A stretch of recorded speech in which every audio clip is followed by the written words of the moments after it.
আপনি এটা কখনো ভেবে দেখেননি যে ভাইরাল মানে ভাইরাস? ভাইরাস কি? সংক্রমণ। তো ভাইরাস ভাইরাস কি কোনো ভালো জিনিস?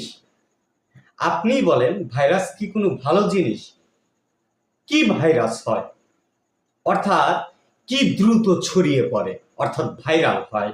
আমরা যে ভাইরাসকে ভাইরাল বলি সেটা কি হয়?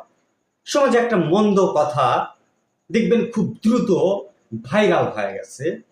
কোনো একটা গীবত বা মানুষ সম্পর্কে কোনো কটূক্তি বা খারাপ কথা, অথবা আপনি কোনো খারাপ কাজ করেছেন, দেখবেন যে সেটা ভাইরাস হয়ে গেছে।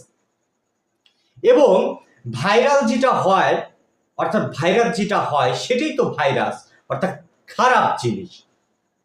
তো সুতরাং আপনার কন্টেন্ট যদি ভালো কিছু হয়, আপনি যদি কোনো ভালো বিষয় নিয়ে কথা বলেন,